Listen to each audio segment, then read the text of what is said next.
Good morning. Good and rainy one, huh? Well, let's see what happens here.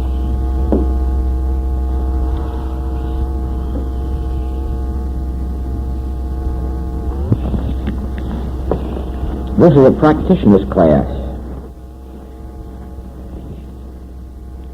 And it's very important that we understand, even if at first we understand intellectually, the most important points in the work. The reason is this.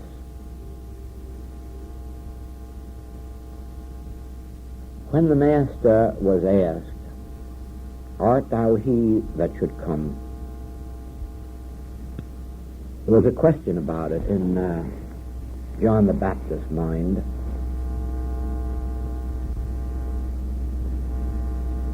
And the Master answered, "Go show John what things ye have seen.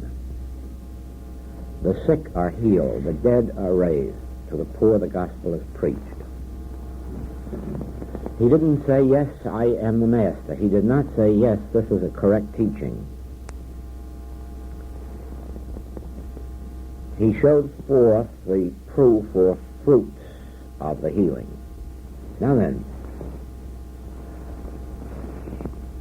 a great deal of the world is seeking relief from the injustices of the world, the inharmonies, the discords. The world is seeking freedom, first of all, from the sinful states of human consciousness, these states of consciousness that would prey one upon another. The states of consciousness that gave birth to empires, to dictators, to ruthless capitalism in the days when we had ruthless capitalism, and later to the days when we had ruthless unionism. And we had much ruthless unionism, even though that also is fast disappearing. But all of these states of consciousness of men have resulted in the other sins and diseases of the rest of the world, because such growth states have brought upon the rest of the world fears, lack, limitation, horrible living conditions, so forth. And so the world seeks freedom from those conditions. The world is not yet ready to seek God. In all of this religious revival which you see around the world, don't believe for a minute that that indicates that the world is seeking God. Far from it. It means that if it's necessary, the world would tolerate God in order to get free of its troubles. But what it's really seeking is freedom from its troubles, by any means. It would reach out to a dictator if a dictator would promise it. It would reach out to any president who would promise more than people have got now. The world is not yet ready to reach out for God. They're only willing to reach out for help, like a man who came to our office one day and said the doctors had pronounced him incurable, but he was ready to try metaphysics. And, all right, where shall we begin? He said, "I have nothing to do with beginning. Just tell me how much I'm going to owe you, and I'll give you a check." Well, that was his attitude. He came to be healed of disease. How it was done was none of his business. He was willing to pay for it. And the world is willing, in some measure, to pay for freedom from its troubles. Of course, if it could, it would just vote for somebody that would take their troubles away from them and not bother them with government anymore or business or anything else. Now, we, in our work, are only a degree removed from that. You may not believe it, but most of the people who come to us for help, for healing, also are not interested in God. They are perfectly willing, if it has to come through God, well, of course, I'll try that too. Why not try God? But it isn't God that they're seeking. I don't mind telling you that I believe there are only very few people who come to us who really have any interest at all in God. I have a feeling that pretty nearly 90% are seeking healing of the body, of the purse, of alcoholism, of drugs, of unhappy desires, and so forth. Excuse me. Now, many of these people, before they come to us for help, have been told that the help is to come through God, and they seem more or less resigned to being willing to accept it. But it is that and nothing more, because the moment you start talking about God, you can see the attention drift over to, yes, but the rent is going to be due Saturday, or, yes, but this lump hasn't gone down since day before yesterday, or so forth and so on. Now, so far as we are concerned, it is not our concern in the beginning when they come to us that they come primarily for healing, because probably most of us did the same thing. Many of us did. Many of us came to whatever our spiritual teaching may be primarily because we had something wrong that the then existing methods of helping wouldn't help. And so we decided to try God, or try Christian Science, or try unity, or try right thinking. But we tried it for this particular purpose. Now then, it has proven that that was a legitimate entry for us, because through that problem, and through having to turn to God for the solution of that problem, an interest in God itself was aroused, and we got onto the spiritual path. And in some cases we have found God, or we have found a measure of God, or we're getting closer to finding our spiritual lives. Now, so it is with those who come to us. Let us not concern ourselves too much in the beginning with the fact that they come primarily for loaves and fishes of one sort or another, because remember our own previous experience, and work slowly and patiently with them. And those that have a capacity for experiencing God will find it. And those that haven't may have their healing at that moment, go on about their business, later come back for another healing, or go to someone else. It may take 10, 20, 30, 40 healings before an individual awakens to the fact, there's a God. Perhaps I should be getting more interested in God. All these things are well. Let us be grateful for everybody that is so sick that they have to turn to God, or has such a problem that they must turn to God, because in the end, every knee must bend to God. So whatever brings it, let's be grateful for it, and let us cooperate with them and help them. Now, the point that I'm coming to is this: that since the world is seeking freedom from its discord, and since those who come to us are seeking freedom through God, the only answer we can give is to heal the sick, to raise the dead, to preach this gospel of release and freedom to them. But the preaching of the gospel must be by far the least important part, until such time as the healing of the sick and the raising of the dead has been accomplished, because otherwise our preaching is apt to be clouds without rain. It isn't a very nice thing to start preaching to people how wonderful God is and how unreal their error is while they're in the error. It's far better to give them the healing first, and then those who come back point out the how and the why and do the preaching then. And so healing is an important part of our ministry. It is not the most important part. The most important part is awakening individuals who come to us to their Christhood, arousing that Christ in them, bringing them to their cosmic experience or experience of actual inner God contact. But remember this, that we will never get that far with them or have the opportunity to do that if we do not first bring healings to them. It isn't that we will heal everyone who comes to us. We may not. Or we may be healing everyone who comes to us and not know it. Because sometimes the healings come much later than we anticipate. Sometimes there are conditions to be fulfilled within them before the healing is realized.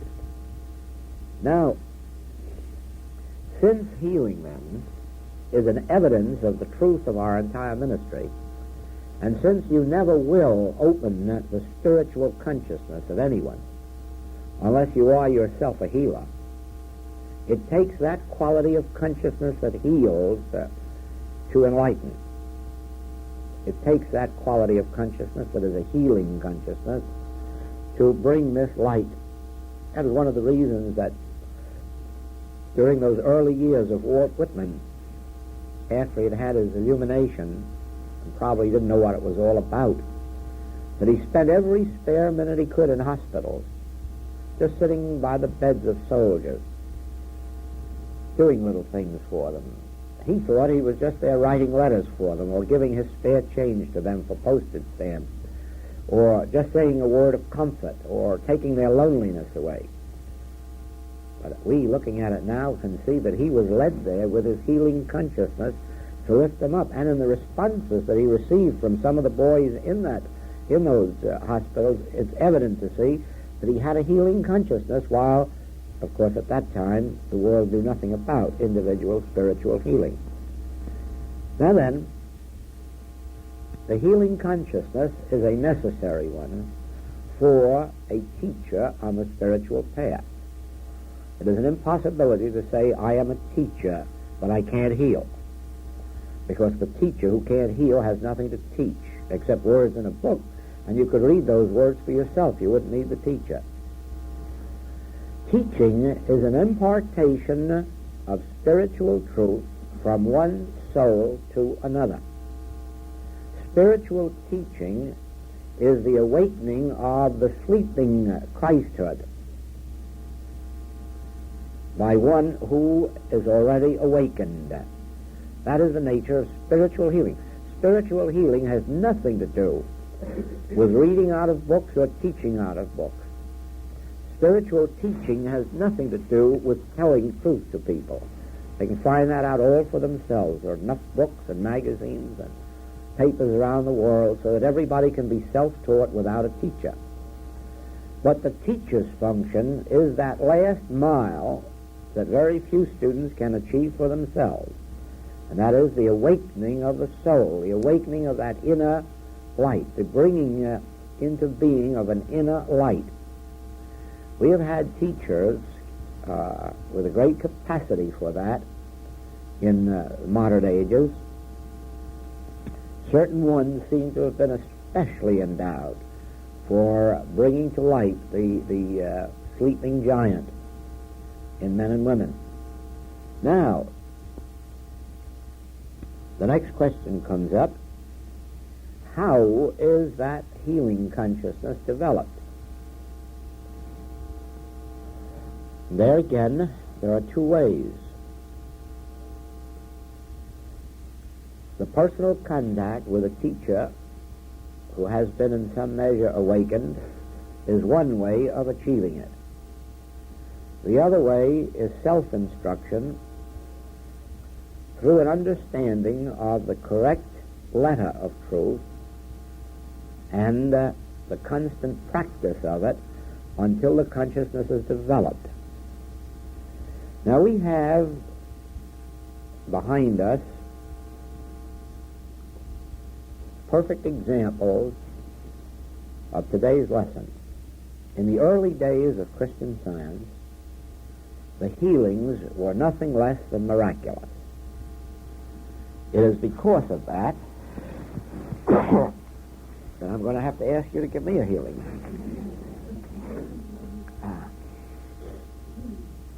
It is because of that that the Christian Science movement spread. In the lifetime of Mrs. Eddy, and she really didn't begin until she was in the 60s, let's see, 1875 when the first edition of Science and Health was written, she was then 54 or 55 years of age. And incidentally, I was 55 when the Infinite Way was written. So we began about the same time. And yet in her one span, from 55 on, she saw Christian Science develop from where one woman knew it to where there were probably 1,500 churches all over the world, and her writings had been translated into a half a dozen languages. That's a tremendous thing. The reason for that was healing. The healings that took place were just out of this world. They were in the nature of miracles. And of course, looking back now on some of the men and women who were associated with her, and noting the great healing works that they did, you can see why this took place. Then, in 1892, which was 2 years before the original Mother Church was built in Boston, the Unity movement was started. Just 1892. And within one individual's lifespan, again, a worldwide movement developed. A movement that covered the entire earth, and again, it happened through healings. There was nothing responsible for the growth of unity but healings. And if you look at the names of the early students and teachers and practitioners in the unity movement, you'll understand readily why it would spread around the world. They were miracle workers. Now, Christian Science has had a period of great falling off. In some places, the church attendance is very, very sad. But if you look at it, you'll find the same condition exists that must always exist. Wherever there is a very fine teacher or a very fine group of practitioners, that church is as busy and active and full as it ever was in the heyday. Wherever you find churches or fields, cities, towns, where there is not a good teacher, where there are not good practitioners, that is where the work is falling down. And of course, in unity you have the same thing. In unity, you have very little of healing left today. And so the question must come, why has there been a falling off in Christian Science healing and in unity healing? Why has this happened, since they did have originally the principle of healing? I can only give you an answer based on my own experience. Someone else may have a different answer. So I won't try to give you an answer for Christian Science or for unity, but I will give you the answer that I myself have experienced in watching this work for 25 years. Wherever there has been a falling off of healing work, it is because students have refused, in many cases deliberately so, have refused to understand the nature of error. All healing work is based on an understanding of the nature of error. You might think that healing work is dependent on an understanding of the nature of God. That would be true.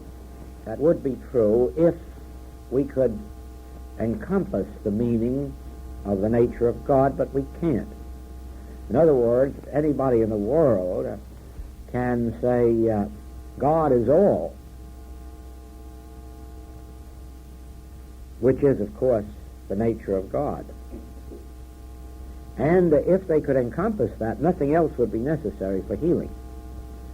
But it's very possible to say God is all, and then in the next minute say, well, now let's see how we're going to protect ourselves from this weather, or how we're going to protect ourselves from our neighbor's wrong thinking. Now, we've just said God is all, but no, now we turn up with weather or climate or a neighbor. And so the declaration that God is all is not sufficient. There have been lots of so-called absolute teachings come to the market, all based on something that actually is true, God's allness. But none of these teachings ever last. And none of them ever last as a healing teaching. None of them ever remain very long in the realm of recognized healing agency. Why? Because it is an impossibility for anyone on the face of the earth to accept the teaching of God's allness in its completeness, unless they have the help of an understanding of the nature of evil. Now, in every one of the writings of the Infinite Way, you will find a chapter on the nature of evil, the nature of error. And I have had probably as many students write me, why don't I leave those out? Since God is all, what do we need to know about error? Someday I would be tempted to do it if one of those students ever made a demonstration of health or harmony or supply. But they're always the students who are struggling the hardest, but hating like everything to face the very thing that is the cause of their inharmony and their discord. Now,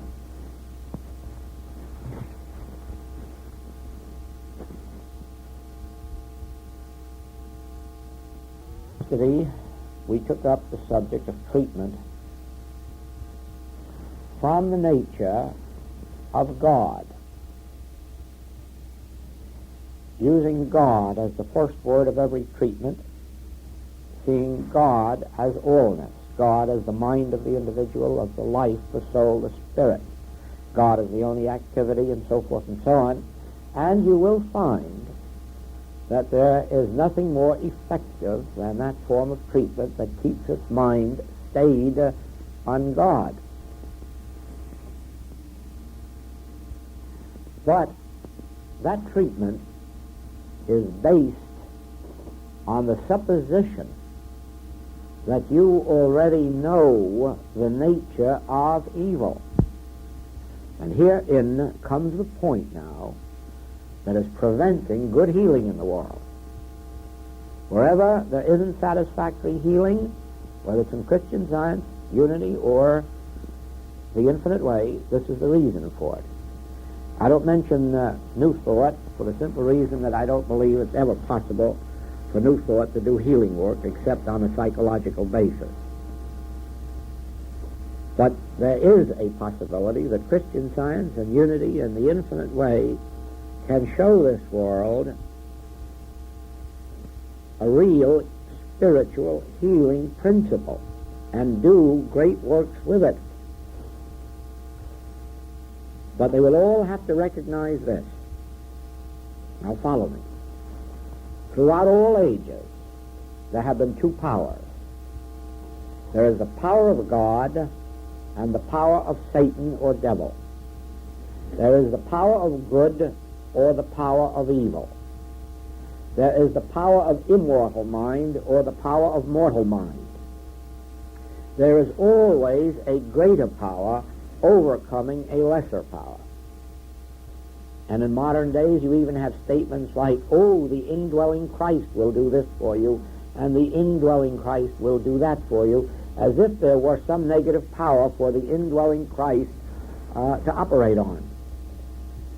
Now, to say that the indwelling Christ will do this or that for you is no different than saying God will do this or that for you. And the secret is that God won't do anything for you. God is not going to heal anyone's disease. God is not going to reform anyone. God is not going to supply anyone, and God isn't going to send supply to anyone God is not going to do a thing. God already is, and God's work was done in the beginning. There's no use of going to God. The thing we've got to do is lift ourselves up into the atmosphere where God is operating. Now, I'm reminded right here of a lady who came to me in the first year of my work with a very serious disease. And we worked along for 6 or 7 weeks together, and she was making beautiful progress. But one day she said, "You know, I don't think there's any use of our continuing this, because why should God heal me? I'm apt to be a sinner again when after I'm healed, and God would know that now, so why should he heal me knowing that I'm apt to go back to sin again when I'm healed?" And I said, "Well, you put me in a very embarrassing position, because I have to tell you something that I don't like to tell young students. They may not be prepared for it, but you'll have to be in this case. I never did think God would heal you. I never expected God to heal you, and I've had any hopes of it, and I haven't any now. That isn't the principle from which we work. The principle from which we work is that God is an infinite good, and you are God's offspring, and therefore you are already in his household, in his kingdom, in his perfection, and I am ignoring the appearances of your former sins and of your present diseases, and in ignoring them, I'm merely holding within myself to your true identity. And I'm not acknowledging any power in this disease to perpetuate itself or do anything to you because of God's allness." Well, I was a little too deep for her, but the point that I make now is that at no time should anyone expect God to heal disease. If God could heal disease, I'm sure God would do it long before we get around to giving a treatment in just the right manner. Our treatment is not meant to influence God. Never forget this. Your prayers must never attempt to influence God. Your prayers must never be an attempt to bring God into your experience.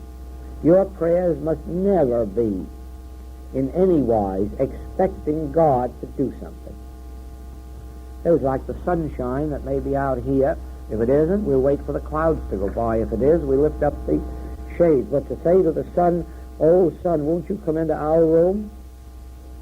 Might just as well say to God, "Oh, God, won't you come into my body? Won't you come into my finances? Won't you come into my business?" God is. God is omnipresent. God is omnipotent. God is omniscient. There's no use trying to get God to do something. No use trying to influence God. Now then, if this is true, that God already is, and that God is already all that you're expecting or hoping to ask of God, what is this one remaining thing that seems to block the activity of God from your being or body of business? And I will say to you that one of the major things is that you still have two powers. You still have a power of evil, and you're expecting God to do something about it or to it. And therein lies the error. There are not two powers. There is no such thing as immortal mind and mortal mind.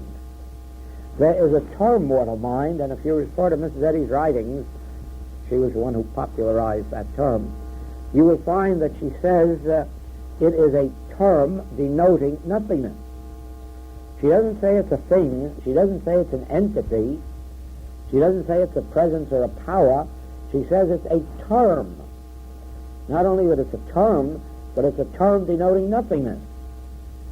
I don't have to tell you how many Christian scientists are walking around afraid of mortal mind, afraid of a term denoting nothingness.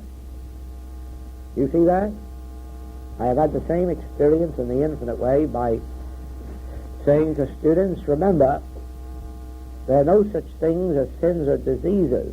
These that are appearing to us as such are appearances or illusions. Then I have them call up and say, will you help me get rid of my illusion? Now, you know, to know that a thing is an illusion is the healing of it.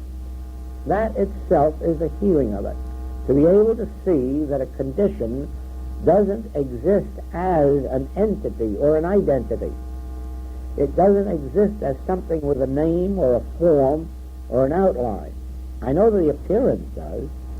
I know there is an appearance right here of a ghost. But there is no ghost there. And the moment you can say, but it's an appearance, not a ghost, the healing has taken place. It is only while you say, no, it is a ghost and you must help me get rid of it, that you still need healing. But the moment you can be made to see, it isn't a ghost, it's an illusion, an appearance, that is the moment in which it disappears. Now, don't translate a sin or a disease into another word or another term and still have it there as something to be removed or healed. If you're going to translate it into something that means to you nothingness, whatever that word may be. In our work, we use several words. We use the word appearance, we use the word mirage, illusion, mesmerism, hypnotism, anything. You know that a mesmerist cannot produce a thing. A mesmerist may be able to make you see a dozen snakes squirming around, but he can't even produce one snake. All he can produce is the illusion of snakes, a mental image without form, without substance. That's all a hypnotist can do. Now, the basic error of this world is hypnotism. It is our having become hypnotized with appearances. And it is like looking at the streetcar tracks come together and looking at them so long that we actually believe it and then are afraid to get on the streetcar. And so it is, we look at appearances so long or hear about them so long that we become hypnotized and we actually believe there are streetcar tracks out there coming together like this when in our unhypnotized state we know they're this way. For 1,400, nearly 1,500 years, the people were so hypnotized by the sky and earth, water coming together that they wouldn't venture out very far from land in a boat. They were hypnotized by that appearance.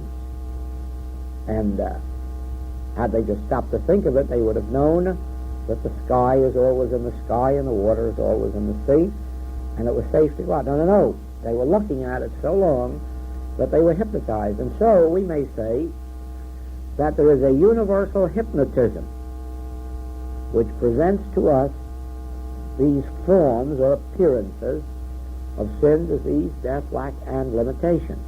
Now,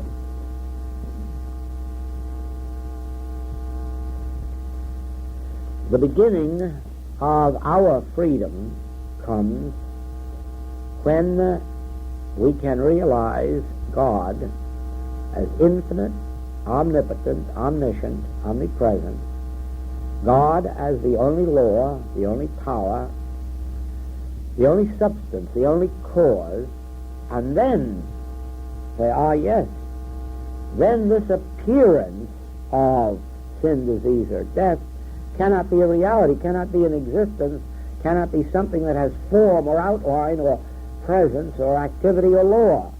Then this appearance is a nothingness, an illusion. Or if we use the word temptation,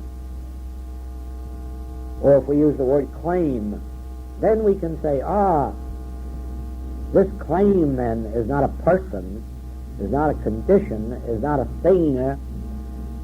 It is a term denoting nothingness, or it is an illusion without substance, without law, without presence, without reality. Now, through that understanding of the nature of evil as nothingness, as appearance or suggestion or claim or hypnotism, now we can ignore it and commence to abide in God's allness.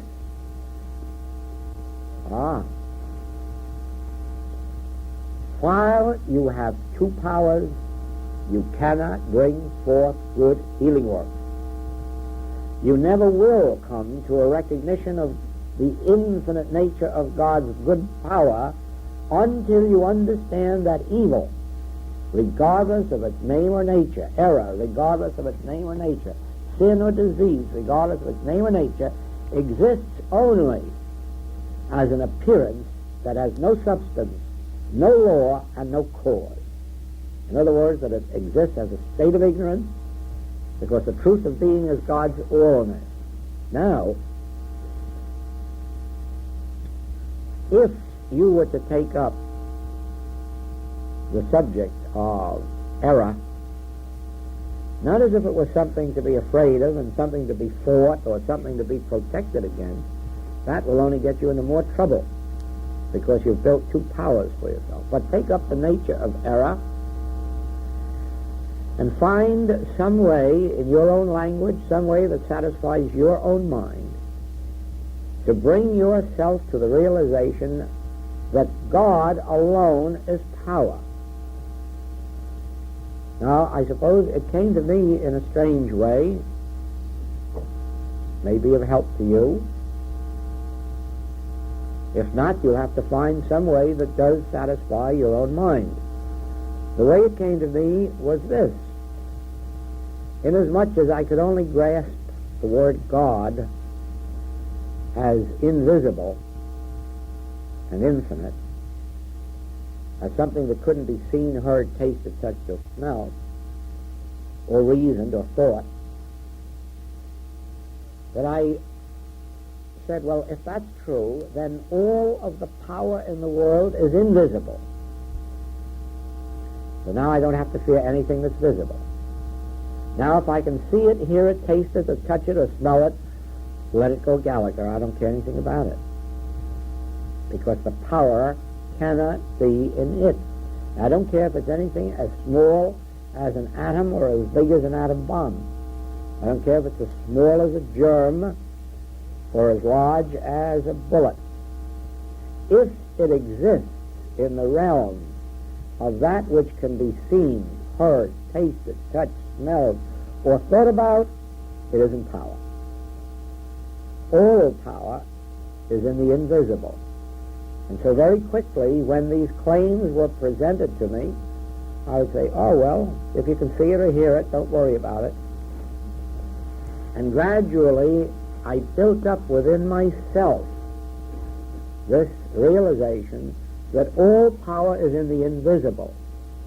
Now, of course, there have been people who ask for an explanation of that, and I can't give it, because to me there is no other explanation than that. I never saw the invisible with my eyes. I can't explain it. It is a withinness.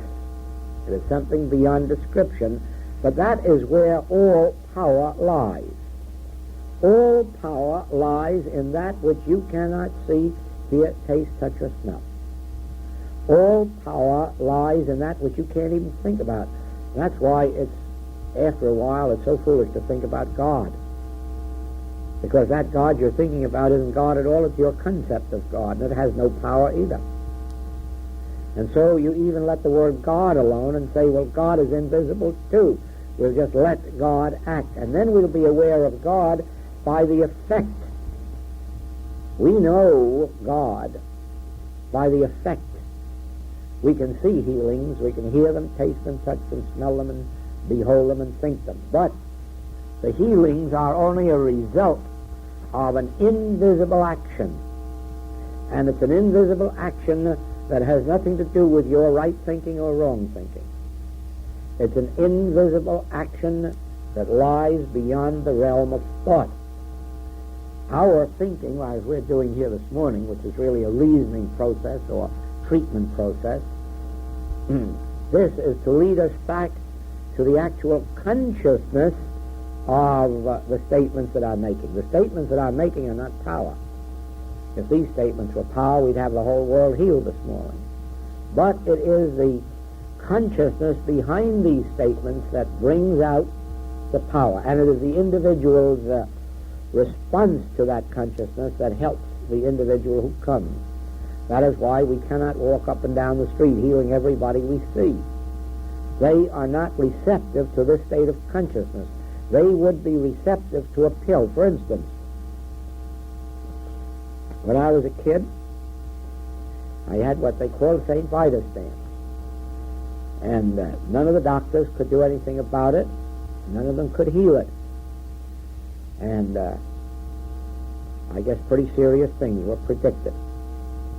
But my mother found a doctor who was, what do they call him? Homeopathy. And this man cured me in 3 weeks. He gave my mother a little bottle of medicine. And he said, I must tell you, I must warn you, you will have to follow instructions very carefully. We don't want to hurt this child. You'd only have 1 drop of this in a full water glass of water. And only twice a day. Be careful that you don't get 2 drops through. It must be 1. If you get 2 drops through, throw it away, start over again. There must not be more than 1. But the second day, he will be ready for 2 drops of it in a glass of water. And the third day, 3. But remember, the next day must go back to 1 again, and then 2, and then 3, and please watch what, so forth and so on. And in 3 weeks, I was so fascinated watching these 1 drops that I was completely healed. Now, no more St. Vitus dance. Now, I bet right now that the medicine was a glass of water. Now, you know, there isn't such a powerful medicine ever invented that could be given to a child to have such violent effects. In fact, they didn't have any violent effects. It just made me interested to watch twice a day what was going to happen. If we can be made to give power in a drop of water, we can be healed with it. If we can be made to give power to bones buried in a grave, it certainly can heal us. If we can be made to have faith in a crucifix or a star or some other symbol of good, it will operate. But if we can be made to give power to error, we can also suffer from it. If we can be made to give power to somebody's wrong thinking, we can be made to suffer from it. Because it's a matter of, as ye believe in your conviction that it is so unto you, in accordance with your faith, be it unto you.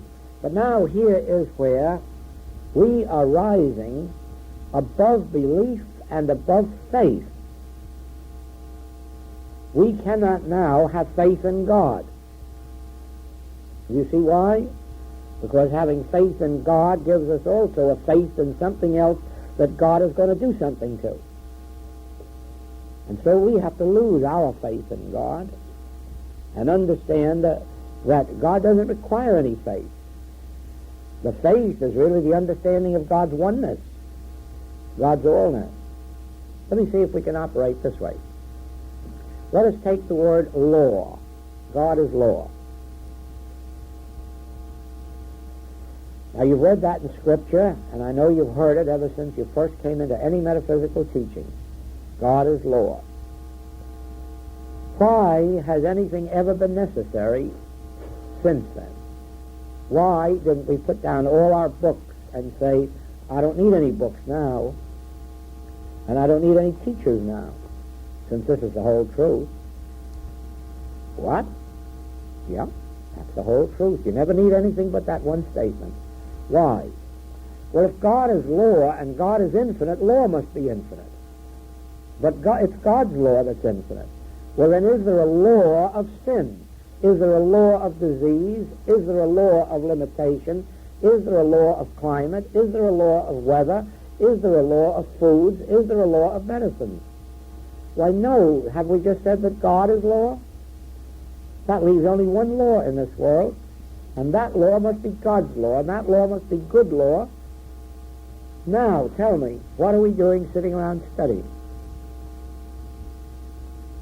There's no other truth than that. There are no other laws, no laws of heredity. There are no other laws but the law of God. I'll tell you the answer. There isn't one of us here that believes it. There isn't one of us here can accept it. It's too deep, it's too far. The mind won't grasp it. And only as you come into spiritual consciousness can you grasp, and then only for a minute or two at a time, usually after a very good treatment or when you're high in consciousness, you can for a second grasp that tremendous fact that God's law is the only law. And then in that instant you can really raise the dead. But it's only 5 minutes later that you're believing in a law of climate or a law of heredity or a law of vitamins or a law of foods or a law of something else. It isn't your fault. This isn't criticism or condemnation, and certainly it isn't judgment, because I'm right in the same seat with you on that I have wonderful moments when God's law is the only law, and I see beautiful things from it, and then some other law comes to plague me 15 minutes later, either in my own experience or a patient or a student. Now then,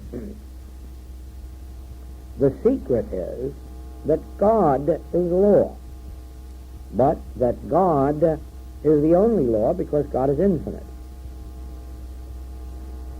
And since God is also good, self-created, self-maintained, self-sustained, this law of God is self-maintained and self-sustained and is eternal and infinite and omnipresent. And so, any other law of heredity, law of limitation, law of disease, infection, contagion, these are not laws but illusions. Then, when you grasp that, you have done your healing work, and you will have very good results in your healing work. As long as you are sure that you are not trying to use God over error, as long as you're sure that you're not trying to use God's law to nullify another law, as long as you're sure that you're not trying to get God's presence to do away with another presence. So you see the important place that the nature of error has in our work. Always it must be kept clear within us that we are not thinking of God as a great power. We are not thinking of God as overcoming something or doing something to something or somebody. We are not thinking that in any way, shape, manner, or form that there is anything to have anything done to. And so it is that in one way or another, we have to come to a place of satisfaction within our minds that whatever the nature of the error is, it cannot exist as presence of power. We had an experience of this kind, I guess a year and a half ago, in the islands.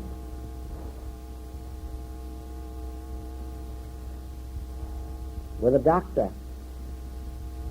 3 doctors were given up to die because of an infection they had gotten in some experiments, and 2 of them died. They would have died within a year. The 2 of them died in 8 months. And the other one went to bed to die in the 9th month. And he finally was at a place where it was just a few days before he was to go. And one of our students visited him, told him it wasn't necessary for him to die, and explained to him that through prayer, through this understanding that he could be healed. And she wasn't quite confident enough of her ability to bring out the complete healing, although she really did. But she said she would give him enough help so that he could reach Honolulu and find Mr. Goldsmith and get his help. Well, that man was out of bed the next day, and I'm convinced that he really had a fine healing. And he came over to Honolulu, called me, and I couldn't see him. I was busy. But I asked him what his trouble was, and he told me he was a doctor, told me the nature of this trouble, and that he got it through this research work. And I said, well, how are you coming on with your research work? And he said, not well. Now, I didn't plan it this way. This just, God put this through my lips. I said, well, I guess that's natural, isn't it? He said, no, not with all the hard work we're doing. It isn't natural to fail. Well, I wasn't thinking of that, but I was thinking of the fact that you were looking for a law of disease, weren't you? I said, well, yes, certainly. If we find the law of this disease, we'll be able to find a remedy for it. I said, no, if you find the law of disease, you'll perpetuate it, because anything that has a law is going to be perpetuated by its law. So if disease has a law, brother, you're going to have it forever and forever and forever. Oh, he said, say that again. I never heard anything like that. I repeated it. I hadn't heard of it before that either.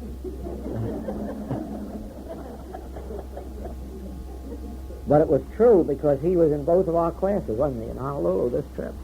Oh, yes. And he's back at his research work and so forth, healing work. But he's doing more healing through knowing that there's no law of disease. And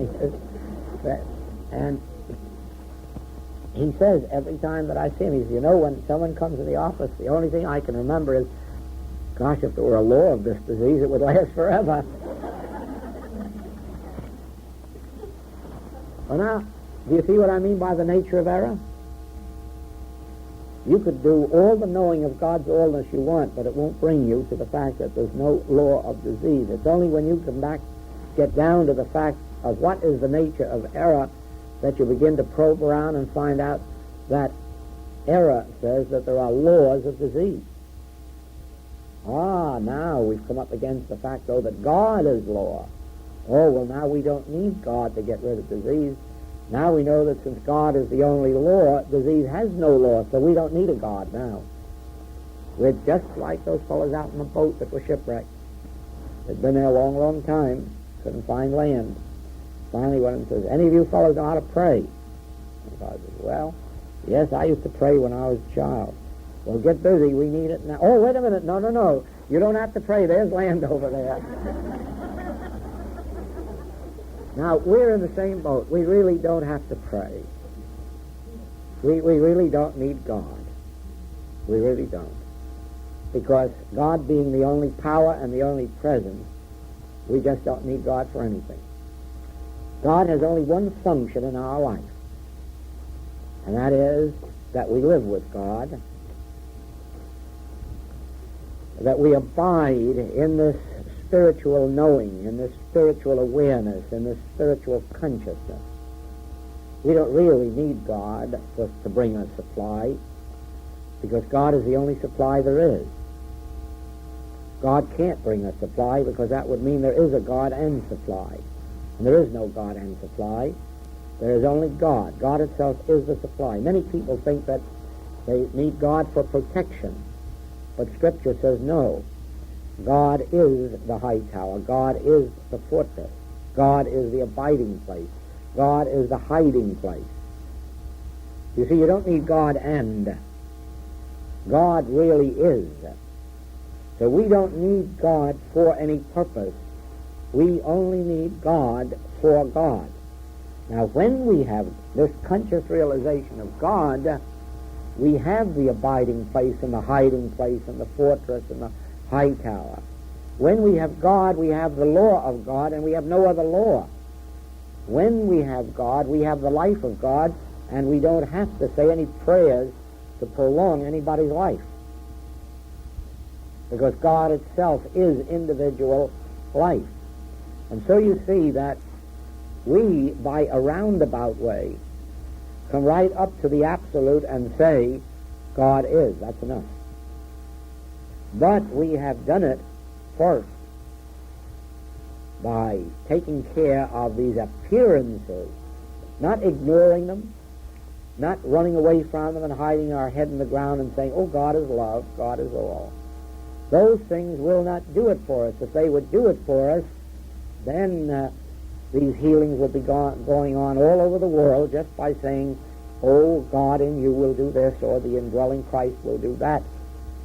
No. Please believe me, there is one thing that will do all things for everybody, and that is the knowledge of God's allness, the actual realization of God's allness.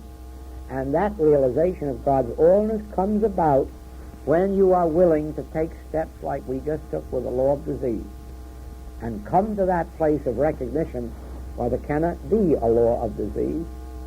A law would perpetuate the disease. Now, you say, was that a spiritual healing?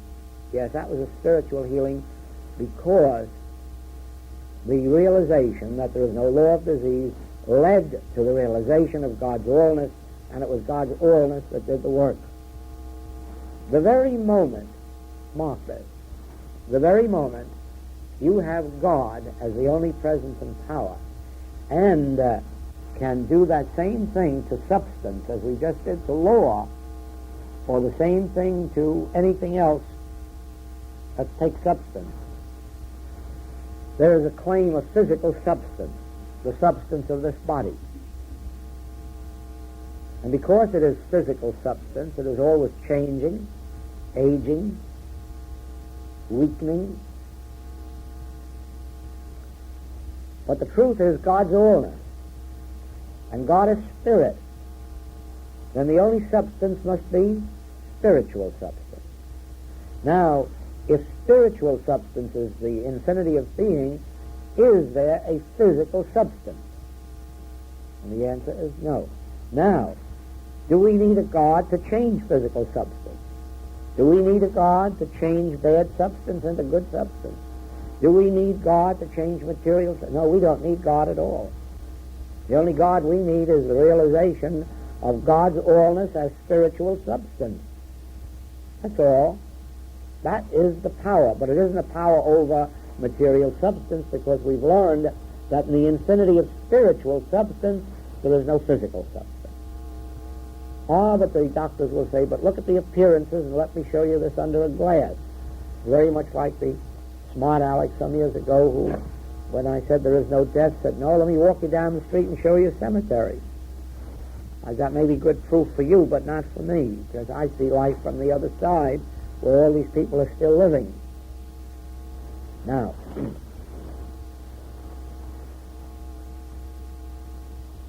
please read every one of the chapters on the nature of error, and don't hesitate to go over them frequently, so as to keep yourself in line with the realization that in the infinite way we're not really seeking God or reaching out for God to do anything or be anything for us. Our God is an omnipresent God of love that's always functioning without any help from us and without any influencing on our part. And our God is so infinite that we haven't got any troubles to bring to God. Ours is a realization of the great truth that whatever the nature of the trouble may be, it isn't actually an entity or an identity, a substance, a law, or a cause. It is somewhere out there in the realm of mirage or illusion. This also helps. There is no such thing as an externalized illusion. You may believe that you can actually see a discord out here, like water on the desert. But you can't. That water on the desert isn't out there on the road. It's inside your own false seeing. You may really believe that car tracks come together outside of you somewhere. They don't. Outside of you, they're this way. It's up here in your false seeing that car tracks come together. There's no such thing as an externalized sin that has to be healed. There's no such thing as an externalized disease that has to be met. There are no externalized lumps and no externalized fevers. There is no externalized paralysis. These are all illusory states of thought. Not merely of your thought. They're more or less universal thought. You're merely seeing them through that degree of mortal thought that's left in you.